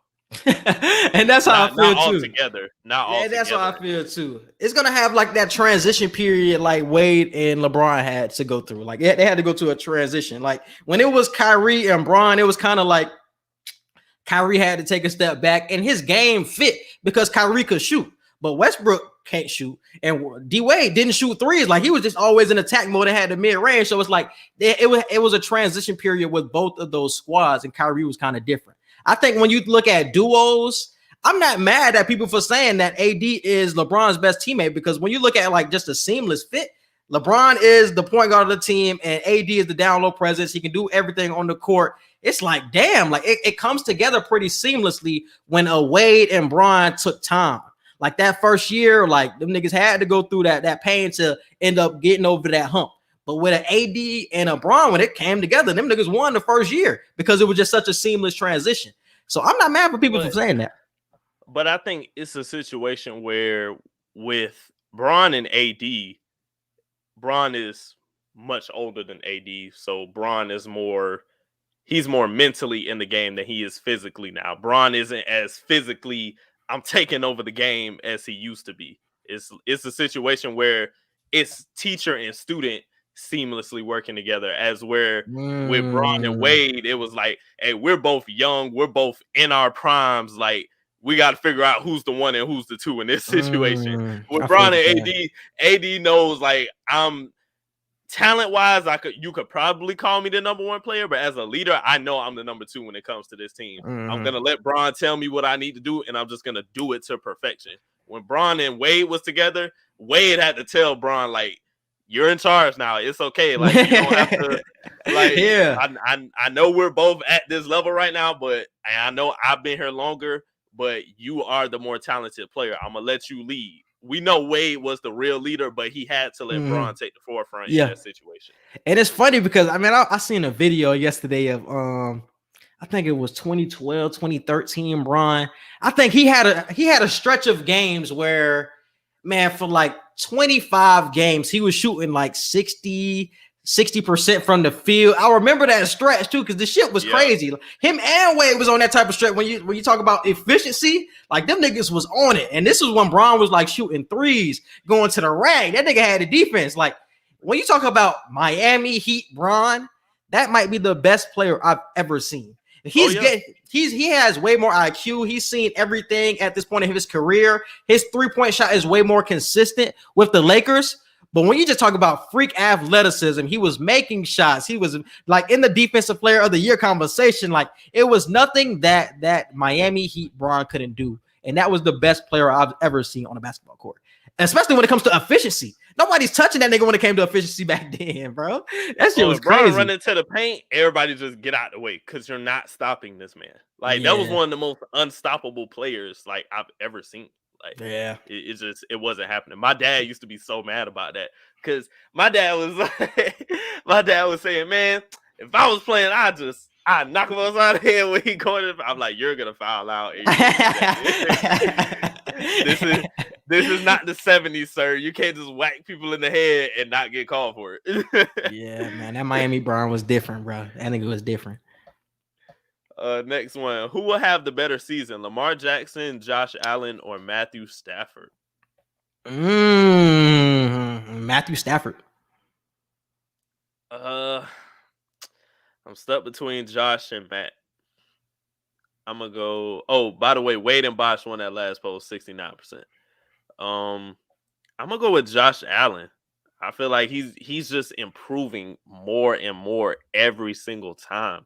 So I just got to go with him because of that. And he didn't lose any offensive pieces. Josh Allen is going to be the best one out of these three. I just see. I'm gonna continue to say it. I think Matthew Stafford will win MVP this season. I think he will have the best season. I think he has the weapons, and the defense is going to come through for him. And I think he will win MVP. So I have to give my MVP the best season out of those three. I feel like the MVP race will be Patrick Mahomes, obviously, Matt Stafford, and Josh Allen. I feel like those are going to be the three leaders in the MVP race. And nobody's even talking about Matt. So a lot of people are like, dark horse, dark horse, dark horse. That's why I'm saying it like early. We were saying this shit for a minute too. You know who a dark horse for real though? You know who a dark horse for real? Justin Herbert. My boy Justin. Justin Herbert for the be. He ain't gonna have enough wins. He ain't gonna have enough wins. He ain't gonna have enough wins. That's why he's gonna be a dark horse. It's gonna be like he could do it, but they gotta win for real for him to get it. So I'm gonna have it's gonna be those three leading: Patrick Mahomes, Josh Allen, and Matt Stafford. Those are gonna be the three like leaders that everybody talking about. But it's definitely gonna be Justin Herbert for that dark horse position. Josh Allen is winning that poll though, 56%. Who is the next face of the NBA after LeBron? Giannis, Luka, Jason Tatum, or other? Cade Cunningham. Whoa, you're gonna skip all of these players? Nah, I said this shit. I posted this shit on Instagram too, bro. I was like, bro, it's going to be Cade. Cade is the next GOAT of this shit. I know we're all looking at Luka, but I don't think Luka has the skill set enough to win in this league. The closest person we have seen to LeBron James is Cade Cunningham. He's not the freak athlete, but he can do everything that LeBron James can do. I promise to God he can. And y'all gonna see during the regular season what I'm talking about. Because I'm telling you, I watched every Oklahoma State game. Like, I know what this man can do. He still has to improve his handles because I still see that players are getting underneath him and poking him a lot. So he still has to improve the handles. He is improving, though. He has to get the handles together. But, man, he can do everything that LeBron James can do, bro. And I think he will continue to build his strength. But when it comes to skill set, he's the closest thing to Bron we've seen, bro. I don't know, bro. I'm telling you, Luka on a different planet right now, bro. And he's still young as hell. Luka younger than us. So it's like, you're still in that conversation of where you are going to be around just as long as Cade. So I feel like Luka, especially with him going to Slovenia and only losing one Olympic game out of all the Olympic games he's played in. Yeah, Luka, you're the next face of the league, my guy. I think when it comes to stats, Luka would definitely have the best stats. Like he gonna put up 30, 10, and 10 for the next 10 to 15 years. Like he gonna put up stats. But I'm thinking about like winning in the future too. I think it was like that same type of thing that Kobe ended up saying about Harden. Even though I felt like it was more so like a fluky take on what he said, that Harden can't win a championship. I think it could be the same thing with Luka, that his style of play doesn't lead to championships. And I think that we could be saying the same thing about him down the line, where it's like, damn, he ain't getting far enough. Can you be far enough if you're not winning in the league? I think Cade will turn Detroit around. Will it be immediate? No. But I think it will turn around and people will see that in Detroit. Because it was the same thing with Bron in Cleveland. Like it wasn't immediate when he became the face of the league, but by year 4 and 5, you're like, hey, this nigga building something in Cleveland now. Like, what he got going on in Cleveland? Small market team. Same thing with Cade going to Detroit. It's like, damn, Cade building something over there in Detroit. Like, them niggas actually contended for some shit. Like, I like what I see. I think it's gonna be some similar shit. Hey, we shall see. Hell yeah, Cade to go. Ben Simmons will be traded to the Sacramento Kings. Too wild or not too wild? I seen a report yesterday that said that the Golden State Warriors are kind of hesitant on making the trade for Ben Simmons because they don't know how much they like to fit between Draymond and Ben Simmons. And that's the biggest question I've been asking. Like, you have 2 non-shooters on the court. Unless Draymond gonna start shooting, like that's nasty. Like, you don't want none of them niggas. Like, I don't like that combination on the floor. So I think they're gonna end up trading him to the Kings if they can't trade him for Dame. And I don't think Dame is gonna want to get traded early in the season. I think he's going to get traded to the Kings for like some Buddy Hield shit, some Marvin Bagley shit. I heard they want Tyrese Halliburton. I don't know if the Kings are willing to give him up because he has such a great rookie year. Because if that was to throw in Halliburton, I think the Sixers would accept that. But I think the 76ers are starting to drop their price now. They're starting to realize his real worth. And I think he's going to end up getting traded for a Buddy Hield, Marvin Bagley, somebody else, and a couple of firsts. And I think they're going to ship him out. I said not too wild. I agree with just about everything you said. When they came out with that trade proposal for the Warriors and the Warriors denied, I totally agree with what you're saying on how they realized, well, shit, he's not worth what we thought he worth. And like his stock really has dropped since his playoffs just ended. So I say not too wild. 59% also agree not too wild. So I don't even know if traded because he's been acting real crazy. He's been acting crazy. How's he acting crazy? He ain't been showing up to That's crazy. Like, yes, that's not crazy. You played terrible. Like, why are you acting funny with us? Like, no, because if you're Ben Simmons, why are you answering phone calls? Why would you be answering phone calls for the 76ers? Y'all have been mouthing me for months now. Been trying to get me out of town for months now. Get the trade done. I don't gotta answer the phone for you. Talk to my agent. Rich Paul gonna get this shit done. I don't need to talk to you niggas. Y'all been mouthing me. The whole damn city been talking shit about me. I ain't trying to play for y'all niggas no more. Hell no, get me out of town. But that's what I'm saying. Like, he shouldn't have to answer your calls if that's how y'all treating him in Philly. Man, you playing like the way you playing and you acting scared the way you acting scared, you can't be surprised that niggas are doing this. Like, he's still a 2-time All-Star though, bro. Even though he did shit the bed in the playoffs, it's like, I'm still a 2-time All-Star making 30 mil. Like, hey, chill out. I guess. And last one, who will be the most surprising NFL playoff team? The Panthers, the Broncos, the Giants, or other? Panthers for sure. I said that before. I think the Panthers are going to have a turnaround season with Sam Darnold. I like the pieces. I like the young defense that they're building. I like what Carolina is doing, bro. I say the Giants because other than Washington, I'm not looking at Philly at the hell at all. And the Dallas Cowboys are on Hard Knocks, so that answers that. Crazy, bro. I don't know what them niggas. It's funny because they're the one team that I do not know what to expect. Do they have talent? Yes, but this is gonna come together. Like, and it's just Dallas always just implodes. Like, even if they have talent, it still can easily end up fucking up. So it's like, what will go wrong will go wrong. So it's like, exactly what can go wrong will go wrong. Oh yeah, that's the saying. I said that shit wrong. Other is winning that poll though, 34%, and the Giants are right behind them at 33%. Panthers are dead last at 8%, so you're Trash. kind of alone. You're alone with that one. I'm telling y'all, bro. See, the Panthers are gonna get in that bitch, and I'm gonna be like, hey, I said this shit for the season. I like what Sam Darnold. I think Sam Darnold is gonna turn it around with the Panthers, bro. I mean, the other three teams in that division, it's up in the air. Like, because other than the Bucks, Drew Brees is gone, so the Saints are begging. They're begging the world to help them figure out their quarterback position right now. And then with Atlanta, it's Atlanta.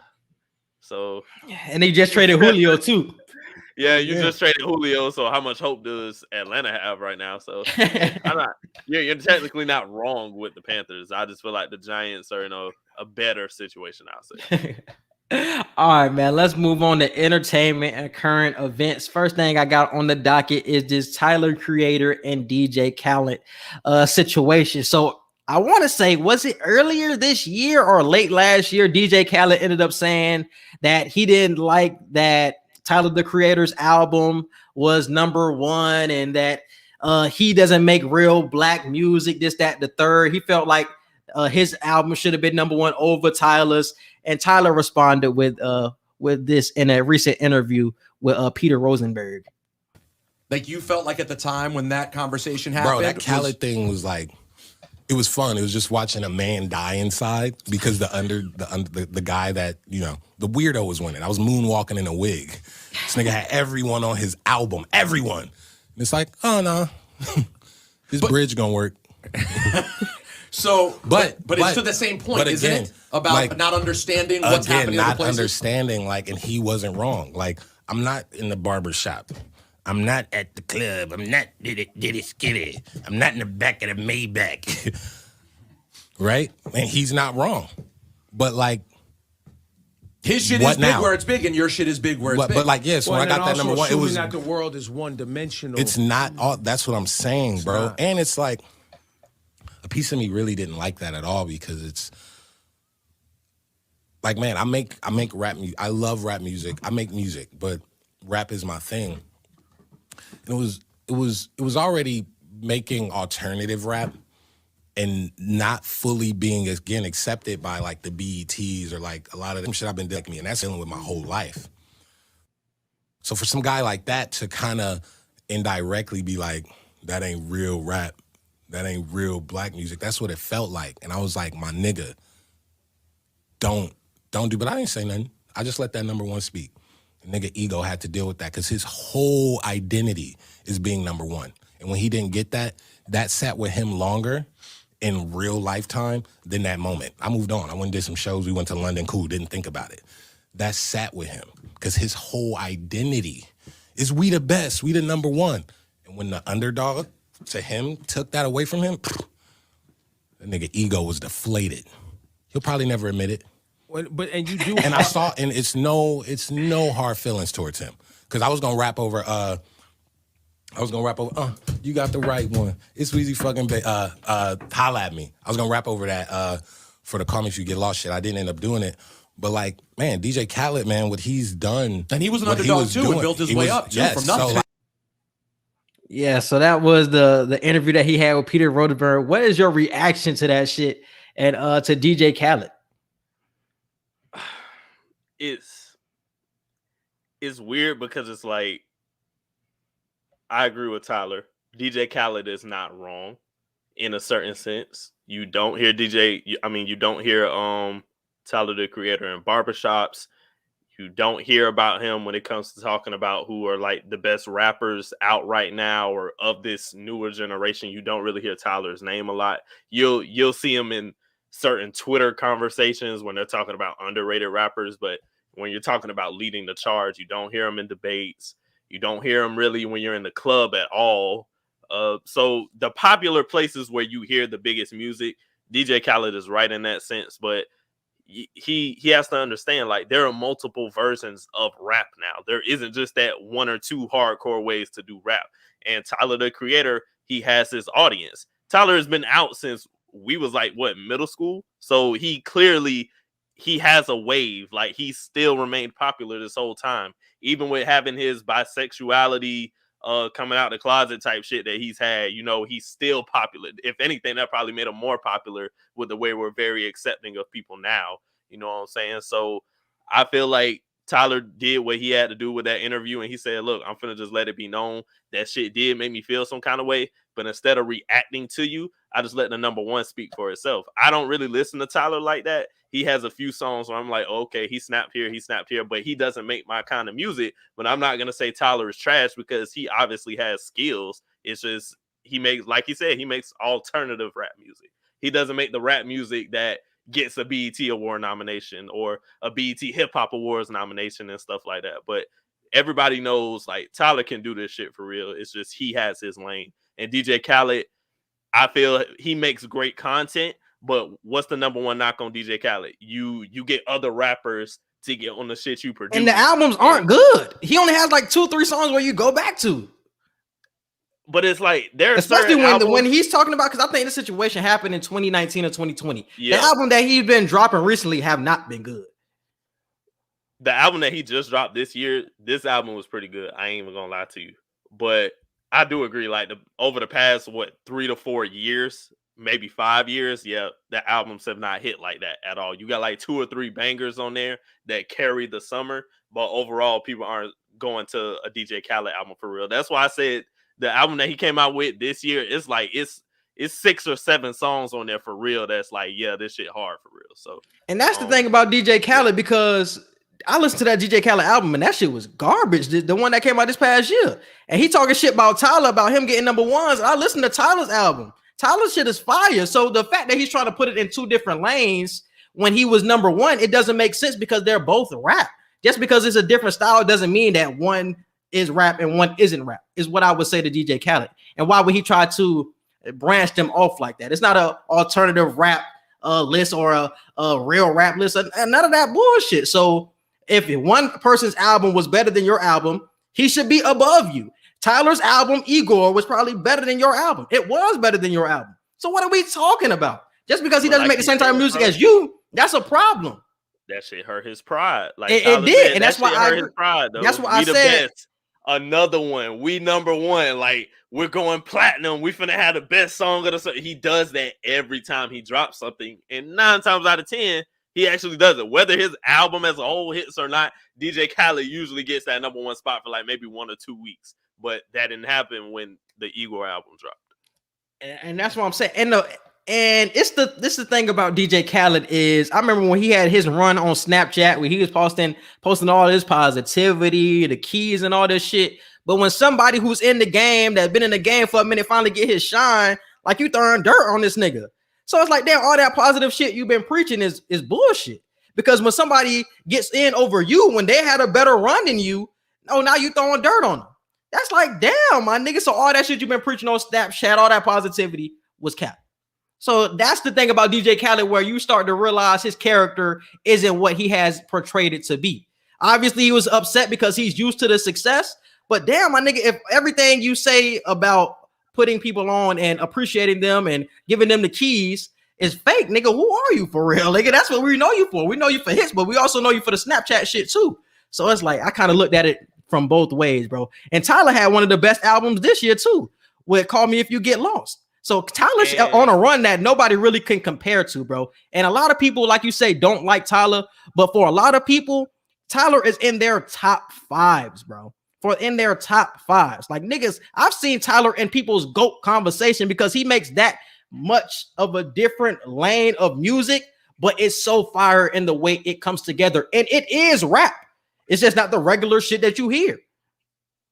And I just didn't like how DJ Khaled was coming out. I mean, granted, I didn't read any tweet he made. I didn't physically hear him say this. But if Tyler is saying he told him like they ain't real black music, blah, blah, blah, I'm going to call it an allegation because we haven't seen any clip of DJ Khaled saying this. We haven't seen. Oh, no, he said this. This was a couple years ago, though. Statement. Oh, he said this for real? Yeah, he said this a couple years ago. Okay. That's why they brought it up. Oh, okay. Well, shit. I'm thinking he's saying it like he told him.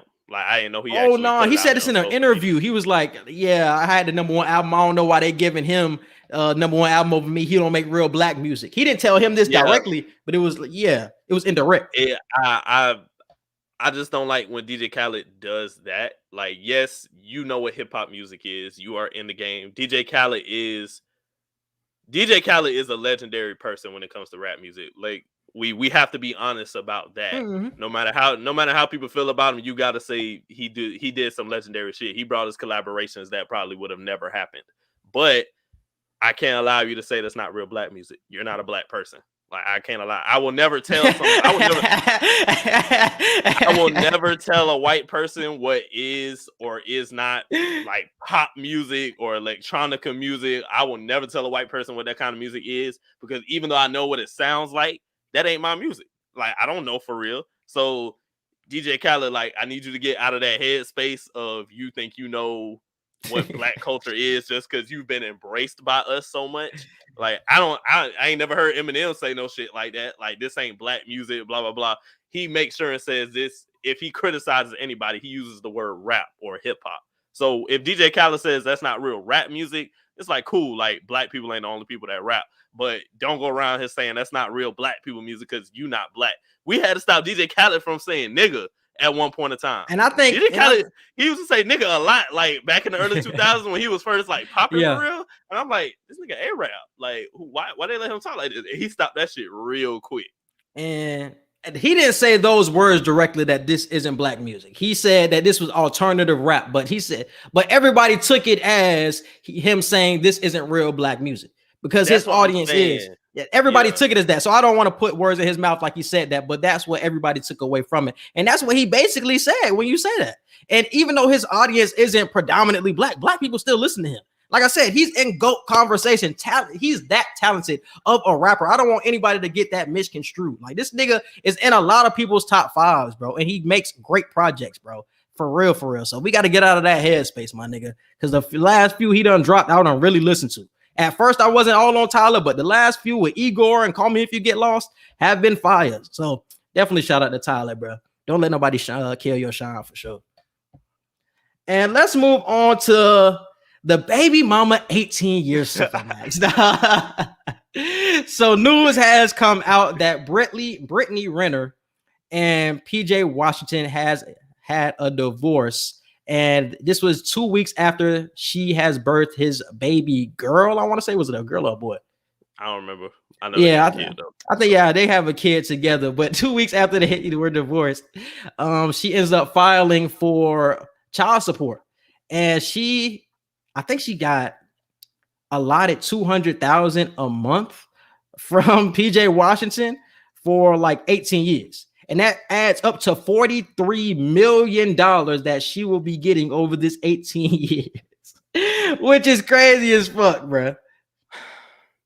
I don't know if it's true because he came out and said it was cap.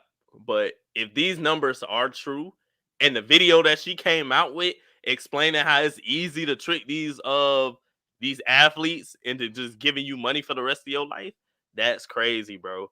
I know we laugh at the whole Future situation about how he is with his baby mamas and whatnot, but that's stuff that we shouldn't really laugh at either. It's just Future is funny as hell, so it's easy to laugh at shit like that. But none of that is funny too at the end of the day. Like, nobody, whether you're a man or a woman, should be getting mistreated when it comes to having children or getting played into having kids with somebody that ends up being toxic. So I feel bad for PJ, because if you are paying that much money, that's crazy as hell. Like, she literally, I seen the Instagram video that people been leaking when she made, talking about it's easy to trick these NBA niggas. I think she said that a few years ago. That's what I'm saying. Like, they pulled that shit up though, and she was basically saying all that, and I'm like, bro, some of the blame is on PJ though, because it's like, hey, bro, like, you just got into the league, like when you got with her. So it's like, nah, he been with her for a minute. He been with her like in college. Yeah, she was at Kentucky games. Yeah, she was at Kentucky games. Bro. Yeah, she well older than you. Yeah, bro, you got to be more. You got to be smarter than that. The same way we tell future baby mamas, like, y'all baby mama number 6 or 7 or 8, like, y'all should have seen this coming. Bro, you in college, you 18, 19 years old. Like, this lady way older than you. I don't know how many years, but she's old enough to where it's like she could be your big sister. She don't need to be somebody that you dating for real. So I don't know. You got to be smarter than that. But she wrong as hell for tricking him into giving her money for the rest of her life, basically. And I don't think it's PJ Washington's fault. First of all, I don't think this $200,000 a month shit is true, because the way his contract is set up, this shit wouldn't even make sense for $200,000 a month. That wouldn't make sense, because I think Dr. Dre is paying his ex-wife $200,000 a month, and Dr. Dre make way more money than PJ Washington do. So how is their child support payment similar when that's what they go off of to get the child support payments? They take a percentage of what the total of what you make, and they make that the child support payment. So it's no way that he paying $200,000, bro. It might be $2,000. That's what I think it was. It might be some numbers being fucked up. $20,000 max. I feel like it was a mess up with the numbers, bro. But $200,000 is way too much, because that's what Dr. Dre paying. Even if I'm Dr. Dre, I'm not paying $200,000 a month. I'm not doing that. Like, they're gonna have to arrest me because I'm not paying you $200,000 a month. That's not happening. But that's what I'm saying. That's what I'm saying. It can't be real if that's what Dr. Dre is paying. He's a billionaire. So if a billionaire is paying the same amount of child support as somebody who, I think his contract is $32 million at the most. I think his total value of his contract is $32 million. And that don't even add up. That don't even add up, bro. So I think this shit is capped. But I wouldn't blame PJ, because, bro, that was probably the first girl he was messing with out of college. Like, you green to a lot of shit, honestly, bro, coming out of that. So I don't think his head was on straight. And the fact that he been with her for so long, you wouldn't think she would play you. Usually when these relationships happen, they're quick. Like, damn, it was a one night stand. I ended up hooking up with the girl. She ended up having my kid. Now she my baby mama. But these niggas done been together since 4 or 5 years now. So you thinking she's solid.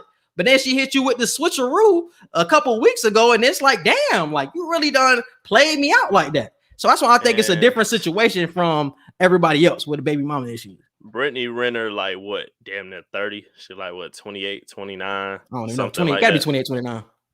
So how what's called is now? How old P? Gotta be 23, 24. 23, 24. I first off, it's like, yeah, I'm a ball player, I'm a hooper, like, and people know my name and shit, but it's like you and the fact that he was she married this nigga too now. It wasn't like it was just some baby mama shit, bro. That's why I'm like, I'm surprised that everybody is blaming PJ when it's like he thought he fucked with this girl. They've been together long enough. But nobody in your family told you to, like, slow down and just peep game. None of your dogs told you slow down, peep game. Nobody showed you that video that she made a few years ago. Like, come on now. This is what I'm saying. It's signs out there that maybe you shouldn't just rush into marrying somebody. You just now are getting into the league and you getting your career taken off. Like, you don't even know this girl all the way like that. Yeah, she may be showing you that she like you for real, but just hold on now. Just chill for a minute.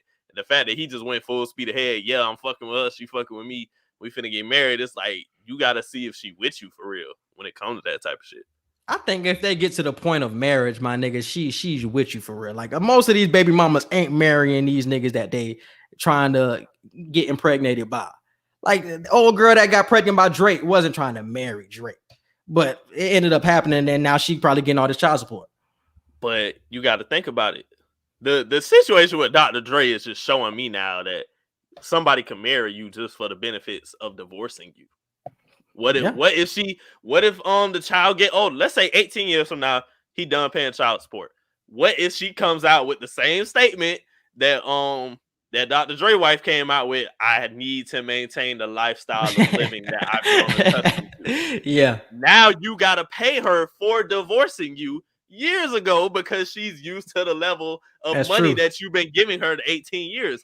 You got to peep now, bro. Some people might marry if her game is like that, she an OG. If her game is like that, to marry that nigga for that, those benefits, she crazy. She an OG for sure. I'm telling you, bro. Like, some people, man or woman, some people might marry you for real for the benefit of divorcing you. It's cheaper to keep her. It's cheaper to keep her or him. Nowadays, it's cheaper to keep her or him, either or. That's a good point. All right, man, let's move on to J.R. Smith going to college. So I'm hearing news that J.R. Smith wants to go to NC North Carolina A&T to play golf. So if you don't know, J.R. Smith never went to college. He went straight from high school to the NBA, and now he wants to go to college to play golf, bro. How do you feel about this? Hey, I love it, bro. You at that age where you're older in your career now. He might want to say, I'm done with basketball, bro. I'm just completely done. Let me go get my education. I done won some championships. I done had highlights in my career. I done had lowlights in my career. Maybe it's just time for me to do something else. And I feel like this is his something else, because we always say that with players, no matter what sports you play, you got to know what you're doing next. And he knows what he's doing next. He's going to play golf. A lot of basketball players and football players play golf, actually. So it didn't surprise me when I seen golf while getting an education. That's what I'm most surprised about with JR, because I can understand you wanted to play golf because, yeah, golf is a good like side hobby, but he trying to go back to school, get some education. That's crazy, because he the Henny guy. Like, damn, nigga. Yeah. He's slowing down that lifestyle to go to school. Like, that's what's up. That shows like maturity from J.R. Smith too, to like, man, let me slow down, get my shit together and shit. He could probably have a nice ass Hennessy endorsement too now that he playing. NIL, that's true. He can get a lot of cheese off that NIL, bro, because he already been with some endorsements before. Hey, JR, I'm gonna need you to do that. Live to your nickname, bro. The Henny guy, you got the Hennessy commercial while you in the golfing tournament. Crazy. That would be fire. That would be fire for sure. Taking a shot between holes, yeah. Shameless plugs. Shout out to JR, man, going to school. That's what's up. What he trying to major in? I don't know. That wasn't a big part of the story.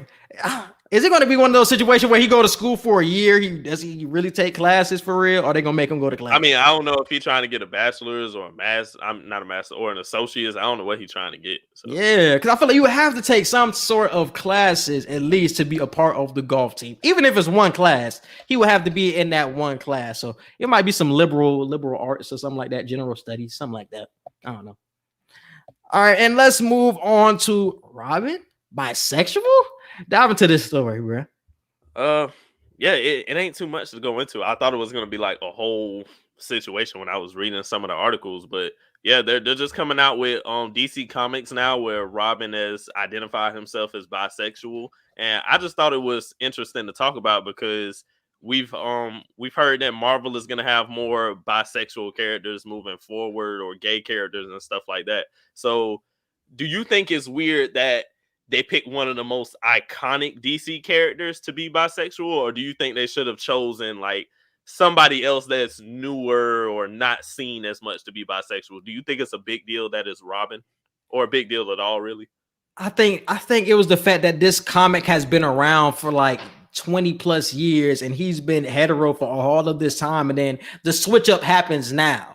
I think that was the problem with a lot of comic book fans. It was just like, damn, like he bisexual. It's like y'all just throwing this in there because it's what the world is about now. We're so accepting of it. And when it's just like that doesn't go along with anything that has been written about Robin. And even in this new show, I've been watching Titans on HBO Max. He's a hetero dude. So how in one comic he's going to be bisexual, and then but in everything else he's a hetero male. So that was the problem, like the consistency of it just didn't make sense. That's why I agree with you that it should have been somebody else, another character that could have been more up in the air than somebody like a Robin. But Robin's iconic. Everybody knows Robin, Dick Grayson, Tim Drake. It really doesn't matter what Robin it is.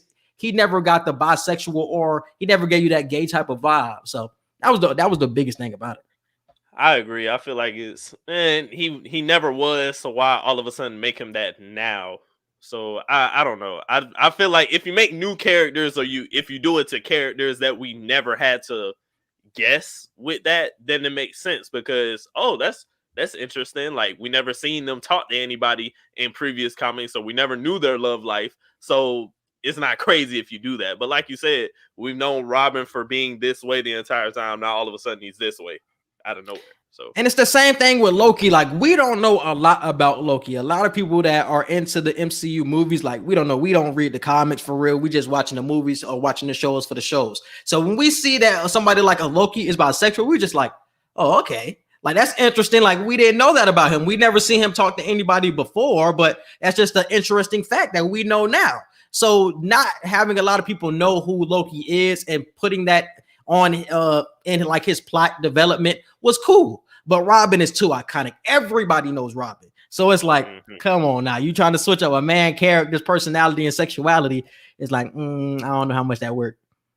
Yeah, and I feel like that's the thing that people don't understand a lot of times. It's like we're not necessarily upset about you adding gay things or bisexual things. It's just when you're trying to literally change the people who already are what they are. That's why with the Rugrats situation, when Phil and Lil's mom, when they try to like make it to where like she's lesbian now, it's like, okay, yeah, she may have looked lesbian throughout all of the old Rugrats shows, but she had a husband the entire time. Like she was married the entire time. So why would you change her whole identity? I would have rather Rugrats came out with this new show and just made a whole different character. I would have rather you come with a whole different character than change one of the original characters and make them something that they've never been. That's the only issue I have with it, because now it's like you're basically saying, no, like that wasn't the right way. This is the right way. The same way if we took a character that we've always known to be gay and making them straight, it's like, whoa, like why would you do that? Like why would you change what the character has been this entire time? Yeah, because from the beginning of your life, bro, you are who you are. You're gonna have these type of feelings and have that sexuality. So changing it at the end of Robin's career, it's just like, come on, bro. Like y'all doing too much. But I think the MCU is doing a good job of giving us the gay or the bisexual people like in doses. Like they throwing in Loki. Like I think one is going to be in Eternals where he's like openly gay, like the first openly gay superhero. So they're opening us up to it more, which is a good thing, but they're giving it to us in doses, and it's to people that we don't look at a lot. Because exactly, Loki, and I forgot what the dude's name is in the Eternals who's going to be openly gay, but they're giving it to us the right way, and that's what I like about it. I agree. All right, Brad. Let's move on to Pass the Ox, man. What you got for song of the week, man? Song of the week. Whew. Good question. What do I have for song of the week? I'm gonna go with. What do I have for song of the week? Ooh, song of the week. I was just listening to it not too long ago. I've been on my my Ronald Isley flow. Contagious. I've been on Contagious. Yeah. And I got Need Your Best by Jadakiss featuring Ty Dolla $ign. And I wanted to say this about Ty Dolla $ign too. Like, I heard somebody say that he's the feature king of this generation. It used to be T-Pain. And I think that is true. Because every time you hear him on a track, it just like the track just becomes way more graceful. It's something about Ty Dolla $ign's voice, my nigga, that just draws you into a song, because it can be like some hardcore rap shit. But that nigga voice and the way that the melody is going on in the background and just the vibe of the beat that he's riding over, just works, my nigga. I fuck with Ty Dolla $ign heavy, my nigga. When it works for features, he's the king. When it comes to like his main albums, he probably doesn't have the best like solo albums. But when he's on a feature, my nigga eats that shit up every time. So shout out to Ty Dolla $ign. And bro, what we got coming with the movie and show reviews, man? We've been doing Raising Kanan. Hopefully we have Raising Kanan up for y'all by sometime tomorrow. I got to get that edited and finished for that. Episode 4, and we'll be sure to do episode 5 and drop that sooner next week. We got to do Old. We got to do we're gonna probably record that all that tomorrow. Yeah, Tomorrow War. Old. We watch Suicide Squad. Yeah, gotta be watched. Suicide Squad. We got to do that. Don't Breathe 2 coming out soon too. Don't Breathe 2. Yeah, that come out this weekend. So the guy, the one with Ryan Reynolds. It's a lot of good shit. Yeah, it's a lot of good shit coming out soon, Definitely. Bro. A lot of good shit coming out soon. We got a good comment coming in. Hey, bro, appreciate you. The Distillers. Thank you. Yes, sir. Definitely go back and listen to the whole pod, man. We definitely delve into the Distillers, but we definitely appreciate you tuning in, my brother. But Eggert, hit him with the social media. All right. Once again, you can follow us on Twitter at QE Podcast 1. You can follow us on Instagram at QANDE Podcast. You can follow and like our Facebook page and subscribe to our YouTube at Q&E Podcast. Please be sure to click the notification bell so you can see anytime we drop new episodes. And our email is QANDEpodcast@gmail.com. And subscribe to all of our social media platforms, man. We're on, not social media, subscribe to all our podcast platforms. We're on Apple Podcasts, Google Podcasts, Spotify, and iHeartRadio. Subscribe to our YouTube, Q&E Podcast, and subscribe to my YouTube. Just type in Quincy Hicks into the search bar and definitely subscribe. And we appreciate you guys for listening. And we out. Peace.